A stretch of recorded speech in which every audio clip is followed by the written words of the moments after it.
നേരം വൈകുന്നേരത്തിൽ നമ്മൾ ആദ്യം പോകുന്നു ഫോക്കസ് നമ്പർ 1ലേക്ക്. സെബാസ്റ്റ്യന്റെ വീട്ടിൽ പരിശോധനകൾ നടക്കുകയാണ്. ആ മണ്ണിനടിയിൽ ഇനിയും എത്ര ജീവൻ എന്ന സംശയം ഉയരുകയാണ്. ആലപ്പുഴ പള്ളിപ്പുറത്തെ സെബാസ്റ്റ്യന്റെ വീട്ടിലാണ് പരിശോധനകൾ നടക്കുന്നത്. ക്രൈംബ്രാഞ്ച് സംഘത്തിന്റെ നേതൃത്വത്തിൽ സെബാസ്റ്റ്യനെ ഉൾപ്പെടെ കൊണ്ടുവന്നുള്ള പരിശോധനകൾ നടക്കുകയാണ്. അവിടെ ഇന്ന് നിർണായക വിവരങ്ങൾ ലഭ്യമായിരിക്കുന്നു.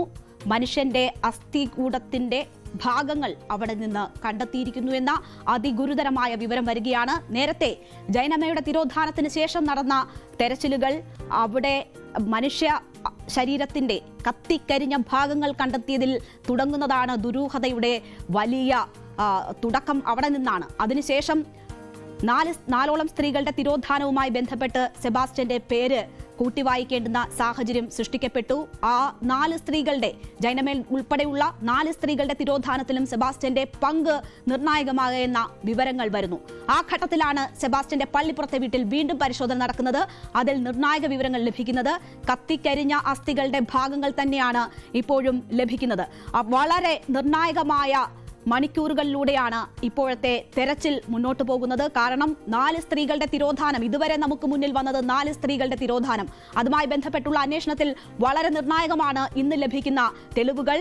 ശരണ്യ സ്നേഹജൻ, ഞങ്ങളുടെ പ്രതിനിധി, ഈ കേസുമായി ബന്ധപ്പെട്ട ഏറ്റവും പുതിയ വിവരങ്ങൾ പ്രേക്ഷകർക്ക് മുന്നിലേക്ക് കൊണ്ടുവന്നത് ശരണ്യ സ്നേഹജനാണ്. ശരണ്യയുടെ സ്റ്റിംഗ് ഓപ്പറേഷൻ ഉൾപ്പെടെ നമ്മൾ ഈ വിഷയത്തിൽ കണ്ടതാണ്. ശരണ്യ നമുക്കൊപ്പം അവിടെ നിന്ന് ചേരുകയാണ്. ശരണ്യ, എന്ത് കുറ്റകൃത്യം ചെയ്താലും പിടിക്കപ്പെടില്ല എന്ന വലിയ ആത്മവിശ്വാസം ഉണ്ടായിരുന്നു ഈ സീരിയൽ കില്ലറായ അങ്ങനെ നമ്മൾ സംശയിക്കുന്ന സെബാസ്റ്റ്യന്. കഴിഞ്ഞ ദിവസങ്ങളിലൊക്കെ ആത്മവിശ്വാസം നമ്മൾ കണ്ടതാണ്. പക്ഷേ ഇന്ന് മുഖം മറച്ച് മാധ്യമങ്ങൾക്ക് മുന്നിൽ നിന്ന് രക്ഷപ്പെടാൻ ശ്രമിക്കുന്ന ഒരു സെബാസ്റ്റ്യനെ തെളിവെടുപ്പിന് അവിടെ എത്തിച്ചപ്പോൾ നമ്മൾ കാണുകയുണ്ടായി. എന്താണ് ഇപ്പോഴത്തെ അവിടുത്തെ സാഹചര്യം? തെരച്ചിൽ ഇപ്പോഴും തുടരുകയാണോ? സെബാസ്റ്റ്യന്റെ കൊലപാതക പരമ്പരകളുടെ ചുരുളഴിക്കാൻ തുടങ്ങിയോ അന്വേഷണ സംഘം?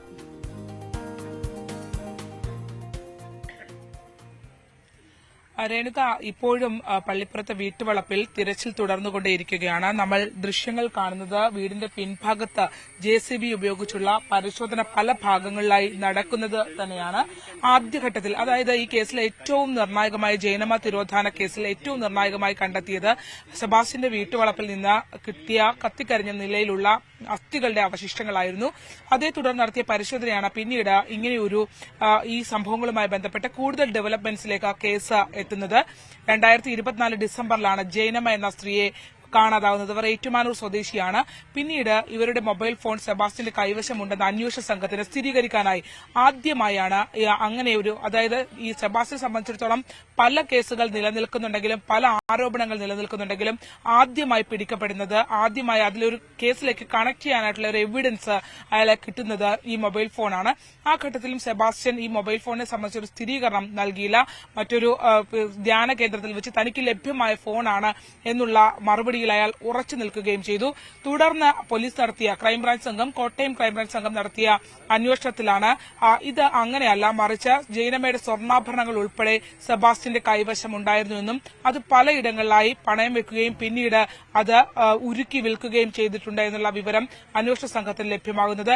തുടർന്ന് നിരീക്ഷണത്തിലായിരുന്ന ഈ സെബാസ്റ്റ്യന്റെ വീടും പുരയിടവും കോട്ടയത്ത് നിന്നുള്ള ക്രൈംബ്രാഞ്ച് ഡിവൈഎസ്പി സാജൻ സേവ നേതൃത്വത്തിലുള്ള സംഘം ഇവിടെ എത്തി പരിശോധന നടത്തുന്നു. വീടിന്റെ തെക്ക് ഭാഗത്തായി നമ്മൾ ഈ ദൃശ്യങ്ങളൊക്കെ കാണുന്ന ആ ഭാഗത്തു നിന്ന് മൃതദേഹാവശിഷ്ടങ്ങൾ ലഭ്യമാവുകയും ചെയ്തു.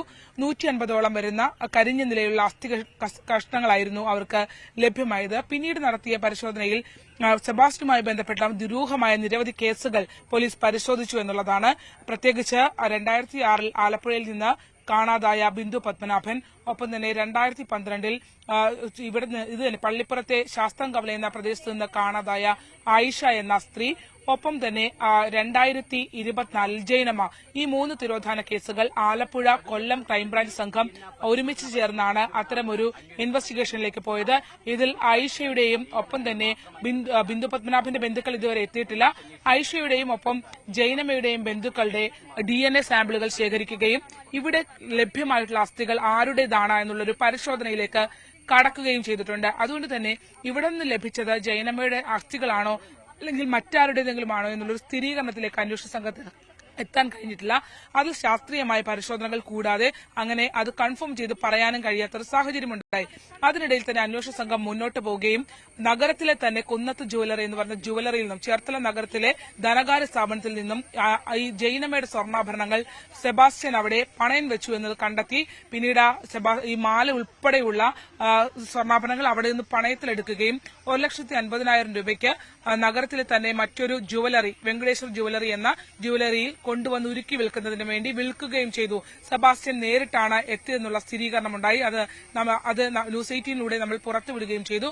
അതോടൊപ്പം തന്നെ ഈ കേസിൽ ആയിഷ തിരോധന കേസിലെ നിർണായകമായ കേസിലെ ഒരു നിർണായക സാക്ഷി എന്ന് നമുക്ക് പറയാൻ കഴിയുന്ന റോസമ്മ എന്ന വ്യക്തിയുടെ വെളിപ്പെടുത്തലുകൾ ന്യൂസ് 18-ലൂടെ പുറത്തുവന്നു. റോസമ്മ ആയിഷയും ഒപ്പം തന്നെ സെബാസ്റ്റ്യനും തമ്മിലുള്ള കൃത്യമായ ബന്ധത്തെക്കുറിച്ച് നമ്മളോട് വിശദീകരിച്ചു എന്നുള്ളതാണ്. ആ ഘട്ടത്തിൽ ഈ കേസുകളുമായി സംബന്ധിച്ചുള്ള വിശദീകരണങ്ങൾ റോസമ്മ വ്യക്തമാക്കുന്നത് ആയിഷ തന്റെ പുരയിടം തന്റെ പേരിൽ രജിസ്റ്റർ ചെയ്യുന്നതിന് തലേ ദിവസം പണം ആവശ്യമുള്ള ഘട്ടത്തിലാണ് ആ ഞായറാഴ്ച ഈ ആയിഷയെ കാണാതാവുന്നത് എന്നുള്ളതാണ്. അതായത് റിട്ടയർഡ് ജീവനക്കാരിയായിരുന്നു. സ്വന്തമായൊരു സ്ഥലം വാങ്ങുന്നതിന് വേണ്ടി കരുതി വെച്ചിരുന്ന പണം ഉൾപ്പെടെ സെബാസ്റ്റ്യന്റെ കയ്യിൽ ഉണ്ടായിരുന്നു എന്നുള്ള നിർണായക വെളിപ്പെടുത്തൽ റോസമ്മയുടെ ഭാഗത്തു നിന്നുണ്ടായി. അങ്ങനെ ഒരു തിരോധാനം ഉണ്ടാവണമെങ്കിൽ ആ പണം വാങ്ങാനായി പോയ ആയിഷയാണ് എന്നുള്ള വിശദീകരണം അവരുടെ ഭാഗത്തുനിന്നുണ്ടായി. ഇതിൽ തന്നെ ഏറ്റവും ട്വിസ്റ്റ് ആയത് എന്ന് പറയുന്നത് എല്ലാ കേസുകളിലും 3 കേസുകളിൽ ഈ ഒരു സെയിം മോഡസ് തന്നെയാണ് നടന്നിട്ടുള്ളത് എന്നുള്ളതാണ്. കാണാതായ വ്യക്തികളെ കാണാതാകുന്നു. തുടർന്ന് അവരുടെ വീടുകളിലേക്ക് അവരുടെ ഫോണുകളിൽ നിന്നും കോളുകൾ വന്നുകൊണ്ടേയിരുന്നു. കോളുകൾ അറ്റൻഡ് ചെയ്യുമ്പോൾ അത് സൈലന്റ് ആണ്, മിണ്ടാറില്ല. തിരിച്ച് ഓരോ ഘട്ടത്തിലും അതായത് ബിന്ദു പത്മനാഭന്റെ ബന്ധുക്കളെ വിശ്വസിപ്പിച്ചതുപോലെ തന്നെ ഇവരും എവിടെയൊക്കെയോ ജീവിച്ചിരിപ്പുണ്ടെന്നൊരു തോന്നൽ എല്ലാ വ്യക്തികളിലും ഉണ്ടാക്കുന്ന രീതിയിലേക്ക് പോവുകയും ചെയ്തു. തീർച്ചയായും അത്ര സമർത്ഥമായി കേസ് അന്വേഷണങ്ങളെ വരെ അട്ടിമറിക്കാനുള്ള ഒരു ശ്രമം സെബാസ്റ്റ്യന്റെ ഭാഗത്തു നിന്നുണ്ടായി. ശരണ്യ, ഇപ്പോൾ തെരച്ചിൽ അവിടെ വലിയ ഒരു കോമ്പൗണ്ടിനുള്ളിലാണ് ഈ ഒറ്റപ്പെട്ട നിലയിൽ ഈ വീടുള്ളത്. വളരെ ദുരൂഹത നിറഞ്ഞ പ്രദേശം തന്നെയാണ് അത് കാഴ്ചയിൽ എന്ന് നമുക്കറിയാം. അവിടെ ഒരു കുളം ഉണ്ടായിരുന്നു. ആ കുളം ഇപ്പോൾ വറ്റിച്ച് അതിനുള്ളിൽ പരിശോധന നടത്താനുള്ള നീക്കം അന്വേഷണ സംഘം നടത്തുന്നുണ്ട് എന്ന് തോന്നുന്നു. അതിനു വേണ്ടുന്ന മോട്ടോർ സംവിധാനങ്ങളൊക്കെ അവിടെ എത്തിച്ചു എന്നാണ് മനസ്സിലാക്കുന്നത്. എന്താണ് അന്വേഷണ സംഘത്തിന്റെ നീക്കം? ഈ കുളത്തിൽ വിശദമായ പരിശോധന ഉണ്ടാകുമോ? മറ്റേതൊക്കെ ഇടങ്ങൾ, ഈ വലിയ ഭൂപ്രദേശമാണ്, അതുകൊണ്ട് തന്നെ അവിടെ ഏതൊക്കെ ഇടങ്ങൾ കേന്ദ്രീകരിച്ച് പരിശോധന നടത്താനാണ് അന്വേഷണ സംഘത്തിന്റെ നീക്കം? ഇപ്പോഴത്തെ തെരച്ചിലിനോട്, തെളിവെടുപ്പിനോട് സെബാസ്റ്റ്യൻ ഏത് നിലയിലാണ് സഹകരിക്കുന്നത്?